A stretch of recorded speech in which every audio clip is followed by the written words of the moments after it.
guys, kembali lagi bersama gue di Sakahyang Review. By the way, apa kabar kalian para pecinta film mitos dan urban legend? Persiapkan password WiFi tetangga kalian untuk menonton film yang satu ini. Karena kali ini, Sakahyang akan mereview sekaligus membahas sebuah film yang cukup menarik berjudul Let Me In tahun 2010. Di mana film ini merupakan remake dari film Swedia yang berjudul Let the Right One In tahun 2008. Penasaran dong seperti apa kisahnya? Oke lah, daripada kalian penasaran sampai gelo ngacak-ngacak warung seblak, mending kita langsung saja ke pembahasannya. Dan jika kalian suka dengan channel ini seperti biasa, silahkan subscribe aja biar gak ketinggalan video menarik lainnya dari Sakahyang.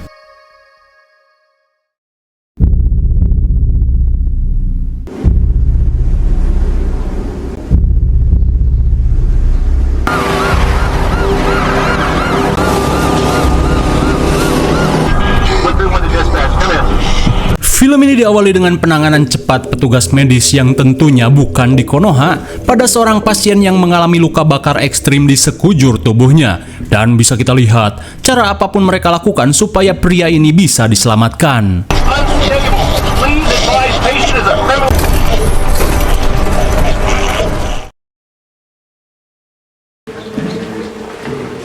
Singkat waktu, seorang detektif pitak bernama Eli berniat untuk meminta keterangan pada si korban yang bernama Hakan setelah menjalani penanganan medis. Namun karena Hakan belum mampu berbicara, Eli langsung menyodorkan kertas dan pulpen untuk berkomunikasi. If you want to know who you are, you can save us some legwork by communicating with us now. Are you involved in some kind of cult? What's the matter? Akan tetapi baru saja memulai beberapa pertanyaan, Eli pun dipanggil setelah mendapat telepon dari atasannya. Hingga saat Eli pergi, Hakan terlihat berusaha mengambil pulpen. Oh, did you leave any information? A phone number?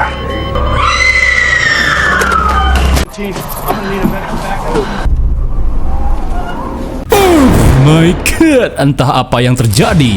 Tiba-tiba saja Hakan ditemukan tewas setelah terjun bebas dari lantai 3. Dan bisa kita lihat, sebelum kematiannya Hakan menulis sebuah permintaan maaf untuk seseorang yang bernama Abi. Hingga sesaat kemudian, udah capek-capek ditolongin, pihak medis dan kepolisian akhirnya mengevakuasi Hakan yang memilih untuk mokad. Kira-kira apa yang sebenarnya terjadi? Kalem, karena film pun baru dimulai. Kemudian cerita mundur dulu pada 2 minggu sebelum kematian Hakan. Di sebuah taman apartemen yang sepi, seorang bocil nolep bernama Owen terlihat nongkrong sendirian di tengah dinginnya malam. Hingga sesaat kemudian, Owen bergegas pulang saat mendengar si ibu yang memanggil. Please guide and direct us through all our days. Saat sedang makan malam, si ibu yang mendengar telepon berdering bergegas mengangkatnya. Namun bukan hal yang baik. Si ibu terlihat amuk-amukan saat mendapat telepon dari suaminya setelah cukup lama pisah ranjang. Rupanya, selama ini Owen memiliki keluarga yang broken home. Di tengah adu bacot antar orang tuanya, Owen yang menjadi korban ego kedua orang tuanya hanya bisa memendam semuanya. Seusai makan malam, Owen yang melihat ibunya menangis berniat melakukan sesuatu setelah melihat pisau dapur tergeletak di hadapannya. Your little girl? Huh? Sungguh miris, Owen yang memiliki emosi terpendam hanya bisa kokopetan untuk meluapkan kekesalannya. Di tengah kegabutan, selama ini Owen hanya bisa menghibur diri dengan menjadi seorang stalker.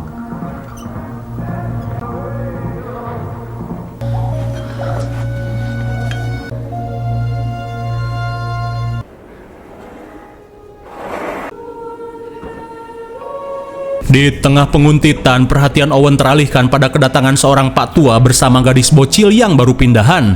Namun di saat itu pula, Owen pun heran saat melihat si gadis yang nyeker di atas dinginnya salju. Dan ternyata, si gadis nyeker ini menempati kamar kosong di samping rumahnya.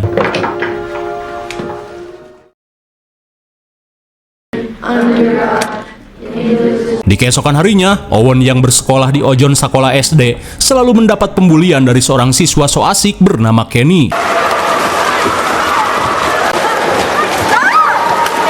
Saat praktik berenang, si Tobrut Mia merasa kesal saat Kenny dan gengnya melakukan tindakan tidak senonoh. Melihat hal itu, Pak Dadang langsung menghukum Kenny dan gengnya. Sesaat kemudian, Owen yang memiliki firasat buruk bergegas untuk pulang lebih awal.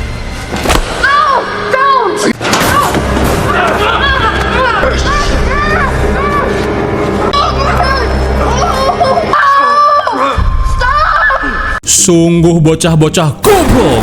Hanya karena melihat Kenny tersenyum, ia yang memiliki mental patungan langsung membuli Owen dengan cara menarik cangcutnya sampai ngagencet cacing. Hingga saat Owen terngompol-ngompol, mereka yang merasa jijik akhirnya menghentikan aksinya.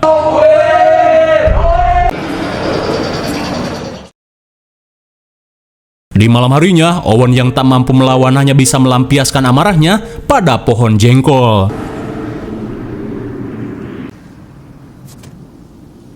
Di tengah rasa tengsin, Owen pun kaget saat melihat si gadis nyeker memperhatikannya. Lantas sambil memperkenalkan diri, si gadis bernama Abi merasa heran dengan apa yang Owen lakukan. Namun di saat itu pula, Owen meminta Abi untuk tidak kepo pada urusannya.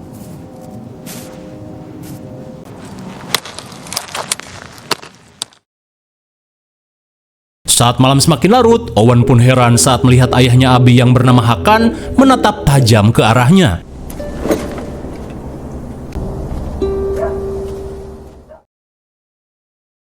Hingga sesampainya di parkiran, entah apa yang akan ia lakukan, Hakan terlihat mengintai seorang pengendara yang akan membeli perbekalan.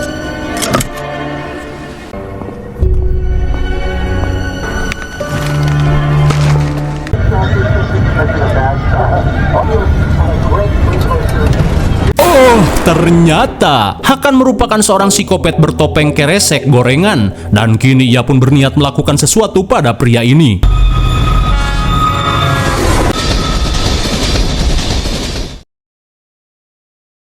Singkat waktu, Hakan terlihat menggantung jasad pria ini seperti bagong. Dan entah apa yang dilakukan Hakan, ia pun terlihat menampung darah Tony ke dalam jaliken. Hingga setelah jalikennya terisi penuh, Hakan pun bergegas membawa darah lutingannya.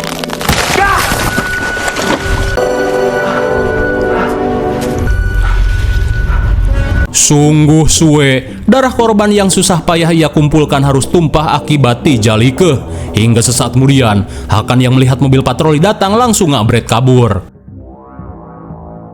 Singkat cerita, Owen yang pulang ngador seketika heran saat mendengar percekcokan dari apartemen Abi. Di saat itu pula, Abi terlihat membacoti Hakan yang gagal menjalankan aksinya. Namun anehnya, Hakan terlihat ketakutan saat dibacoti oleh Abi yang kita tahu masih bocil. Kira-kira siapakah Abi ini? Ah, pura-pura nggak tahu dulu.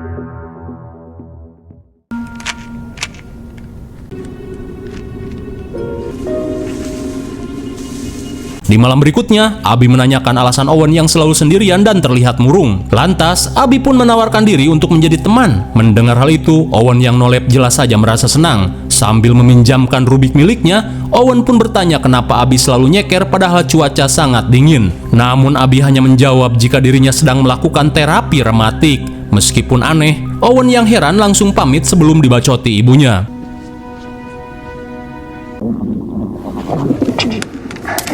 Namun saat Owen pergi, Abi terlihat kesakitan sambil memegangi perut seperti orang yang mengidap salatri akut. Singkat waktu di tengah malam, seorang pria bernama Jack terlihat heran saat mendapati seorang bocil terduduk dalam terowongan seperti seorang gembel. Dirasa gadis ini tersesat, Jack langsung menawarkan bantuan untuk mengantarkannya pulang. Tapi tiba-tiba...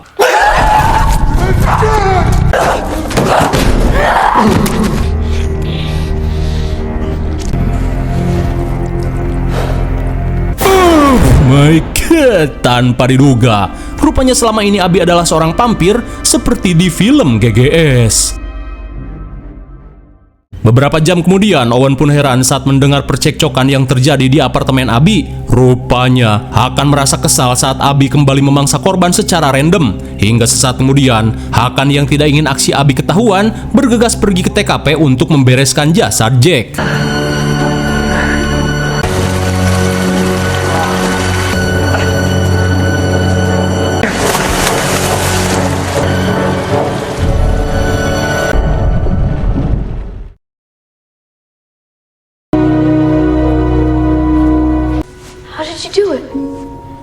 Di malam berikutnya, Owen pun terkesima saat melihat penampilan Abi yang terlihat segar dan cantik.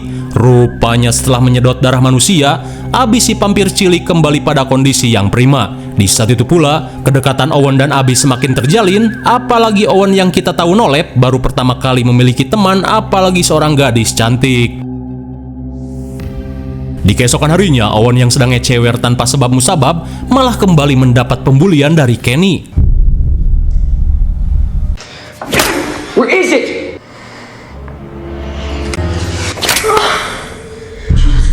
Dasar bagong, seketika kalian pun pengen nabok HP saat melihat kelakuan Kenny yang sudah keterlaluan membuli Owen. Melihat wajah Owen terluka, Kenny langsung mengancam Owen agar tidak melaporkannya pada siapapun. Kalau tidak, ia tidak akan segan untuk menghajarnya lebih parah lagi.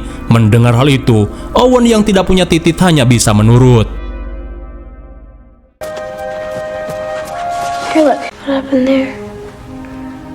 Di malam harinya, Abi pun khawatir saat melihat bekas luka di wajah Owen. Lantas ia pun menanyakan apa yang terjadi. Owen pun mengungkapkan jika luka ini merupakan ulah dari geng rese yang selalu membulinya. Mendengar hal itu, Abi meyakinkan Owen untuk melawan dan jangan jadi cowok tak punya titit. Terlebih geng pembuli akan terus mengganggu jika Owen tidak mengambil tindakan. Tak cuma itu, Abi mengungkapkan jika dirinya bisa membantu Owen untuk menghajar geng tersebut. Namun jelas saja, Owen yang tengsin langsung menolak. Di malam berikutnya, Owen yang akan mengajak Abi ngedate terlihat mengendap-endap ke kamar si ibu untuk babadog.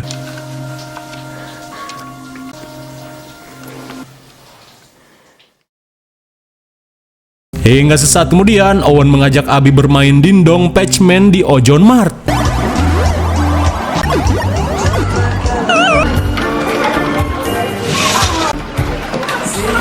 Want some?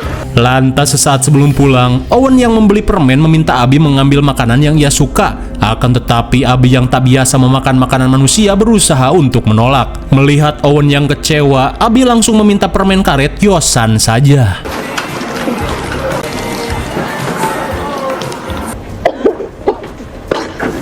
Melihat Abi yang muntah, Owen yang takut Abi hamil karena pegangan tangan, sekalian saja langsung memeluknya. Hingga sesaat kemudian, Owen langsung semeringah saat Abi tiba-tiba menyatakan lope.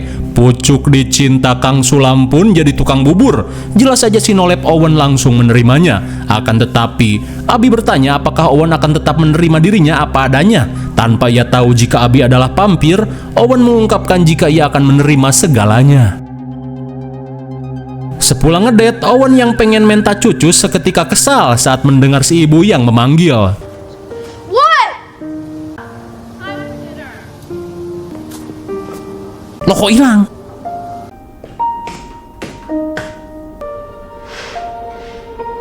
Meski heran dengan kecepatan Abi, namun Owen yang kasmaran malah malu-malu anjing saat melihat Abi tersenyum. Saat Abi pulang ador-adoran, Hakan yang akan pergi berburu meminta Abi untuk jangan lagi menemui Owen. Terlebih Owen masih bocil, polos, dan kuulen. Tapi jelas saja, Abi tidak menggubris hal tersebut. Di tengah malam, Hakan yang sampai di parkiran game langsung bersiap untuk menjadi seorang psikopat keresek gorengan.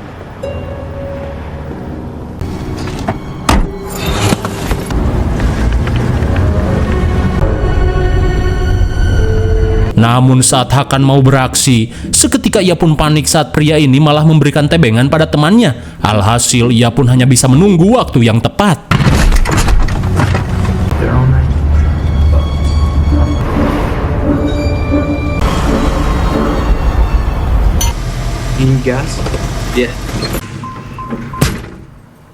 Dirasa ini waktu yang tepat, Hakan bergegas melancarkan aksinya.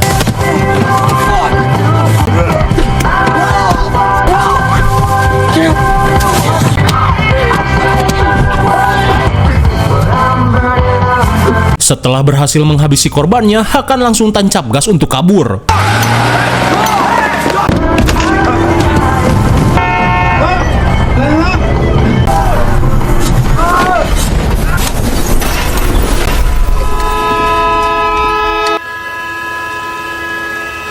Sungguh suwe, karena terlalu panik Hakan pun malah mubui ke Gawir. Saat para pemuda mendekat, ia yang terjebak mau tak mau harus menyembunyikan identitasnya dengan cara yang ekstrim.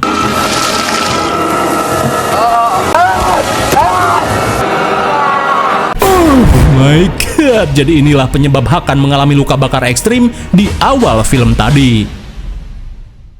Sementara di apartemen, Abi pun panik saat mendengar berita di radio tentang penangkapan psikopat bertopeng keresek gorengan yang nekat menyiram air keras ke wajahnya. Menyadari sosok kopet yang tertangkap adalah Hakan, Abi langsung bergegas pergi ke rumah sakit.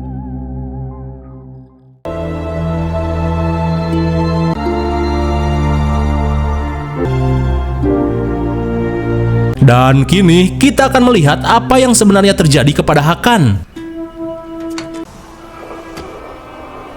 Dengan wajah yang mengerikan, Hakan yang gagal memberikan tumbal terlihat pasrah dan membiarkan Abi untuk menghisap darahnya sebagai hadiah perpisahan.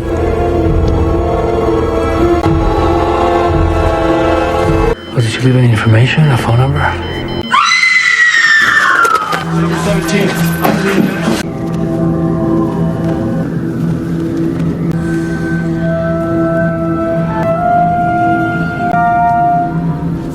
Oh, jadi inilah yang sebenarnya terjadi. Singkat cerita, dengan wajah yang belepotan, Abi yang mendatangi kamar Owen meminta izin dulu untuk masuk. Rupanya vampir tidak akan bisa masuk jika tidak diizinkan oleh penghuninya.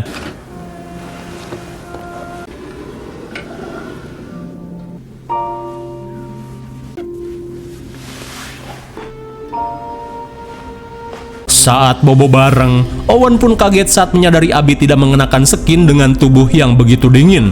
Lantas, Abi yang kini tak memiliki siapa-siapa lagi, meminta Owen untuk terus bersama-sama. Mendengar hal itu, jelas saja Owen langsung setuju untuk selalu bersama selamanya. Di keesokan harinya, Owen pun heran saat semalam Abi datang dengan mudah melalui jendela seperti Spider-Woman.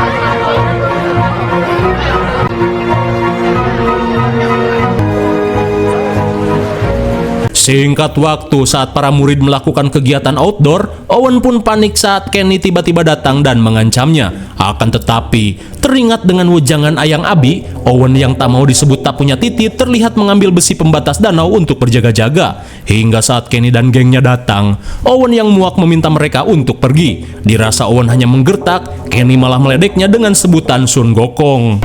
Let it go, we'll beat his little ass later.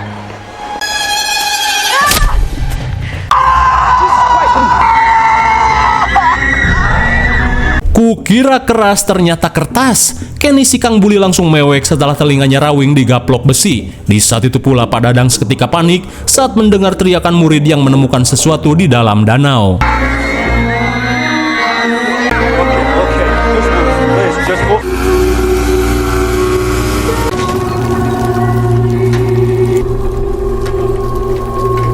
Bagaikan menemukan mumi Imhotep, para murid pun syok saat menemukan jasad Jack yang membeku setelah dibuang oleh Hakan. Di keesokan harinya, setelah insiden pemukulan yang terjadi, Owen dan si ibu terlihat dipanggil guru BK untuk mempertanggungjawabkan tindakannya.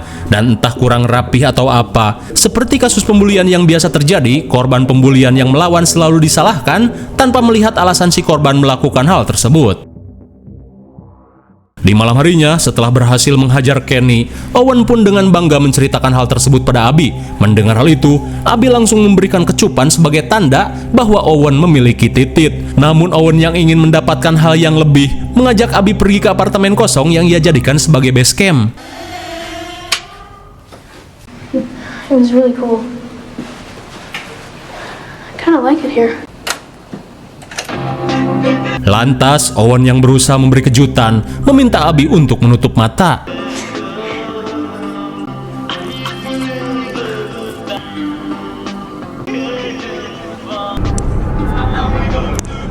Sungguh alay, Owen malah mengajak Abi melakukan janji ikatan darah.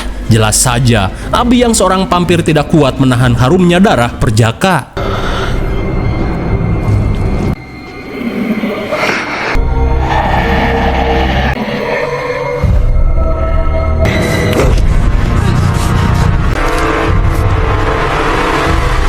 Setelah memonyetan, Abi yang tak tega menyerang Owen lebih memilih untuk mencari target lain.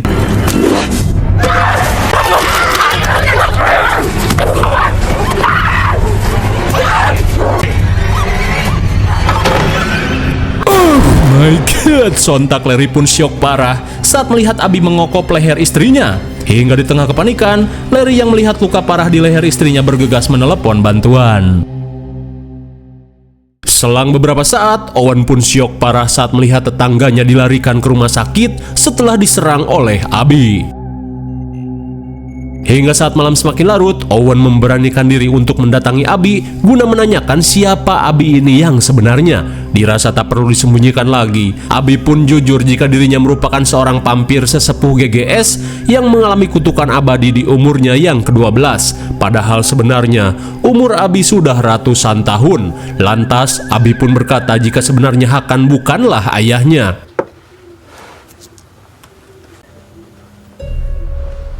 Oh, ternyata Hakan adalah pacar Abi yang sudah hidup bersamanya sejak 50 tahun lalu. Hingga di tengah kepanikan, Owen yang merasa ngeri langsung pamit untuk pergi. Coach, we couldn't be friends.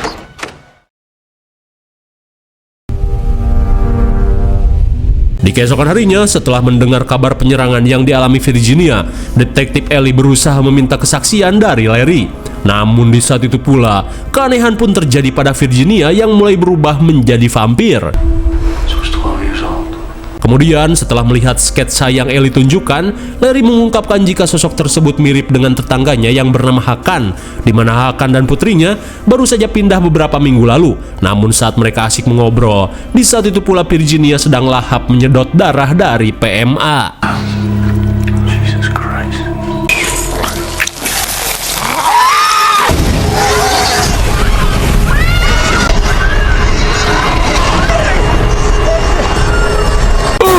My God, sontak mereka pun syok parah saat melihat Virginia dan si suster bermandikan api setelah Virginia terbakar sinar matahari. Di malam harinya, Abi yang datang menemui Owen meminta izin untuk masuk. Terlebih menurutnya jika ia langsung menerobos masuk, hal buruk akan terjadi. Mendengar hal itu, Owen pun heran dengan apa yang Abi ungkapkan.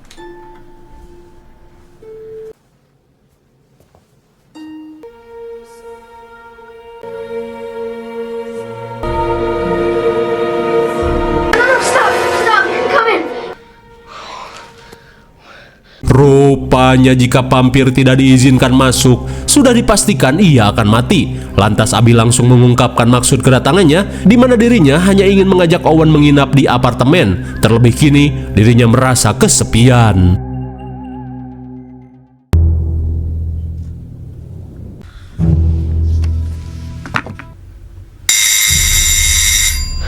Di pagi harinya, Owen yang kepoloran di apartemen Abi ketika panik saat mendengar seseorang yang datang. Menyadari seseorang di dalam apartemen, Detektif Ellie memintanya untuk menyerahkan diri. Open the door!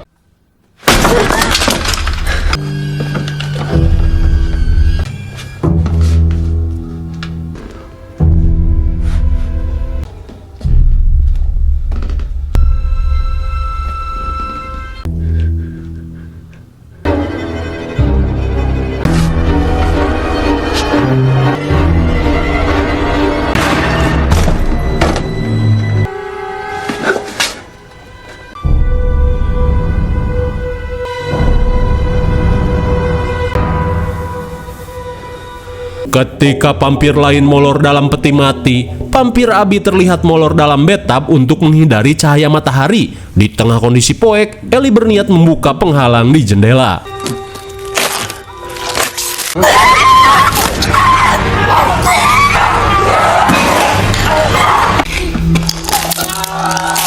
Betapa syoknya Owen saat Abi secara brutal menghabisi Ellie di depan matanya.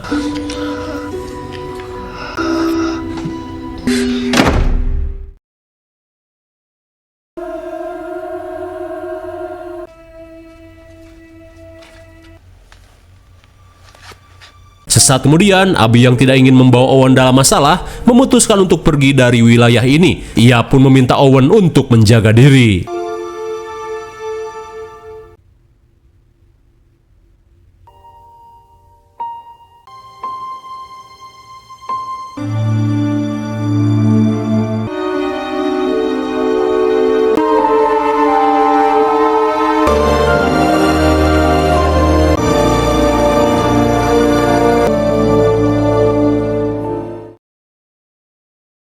Di keesokan harinya, kini Owen kembali menjadi seorang Jonas, di mana ia terlihat begitu galau setelah ditinggalkan oleh Abby. Singkat waktu, saat Pak Dadang melatih Owen ekskul berenang, seketika ia pun panik saat Mark memberitahukan kebakaran yang terjadi di halaman sekolah.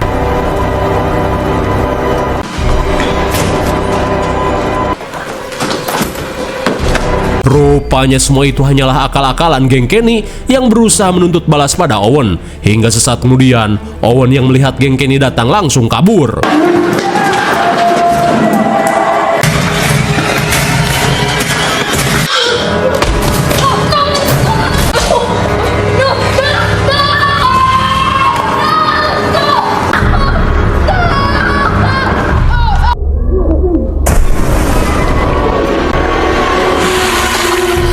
Ternyata, kini giliran Kenny yang tidak punya titit, di mana ia meminta bantuan kakaknya untuk membalaskan dendam kepada Owen. Lantas sambil menodongkan pisau, kakak Kenny yang bernama Jim meminta Owen untuk menahan napas selama 3 menit, kalau tidak, ia tak akan segan untuk menyucuknya.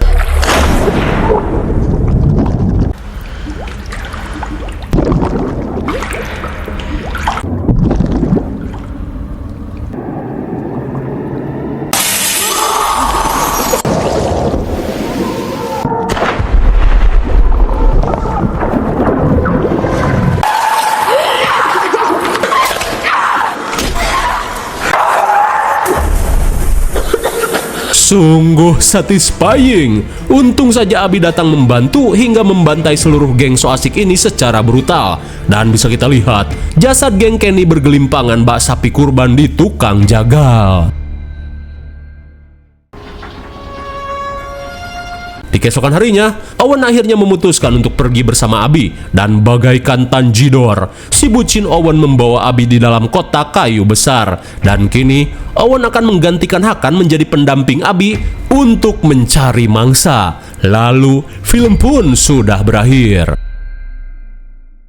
Bagaimana, mengerikan sekali bukan? Tak perlu dijelaskan lagi karena semuanya sudah jelas lah. Masa gak jelas? IMDb untuk film ini adalah 7,1, cukup besar untuk sekelas film remake Hollywood. Mungkin segini saja review dan pembahasan Let Me In tahun 2010. Jangan lupa like, share, dan subscribe supaya kalian tidak ketinggalan jika ada video menarik lainnya dari Zak Hayang. Thanks for watching and see you on the next video. Bye-bye.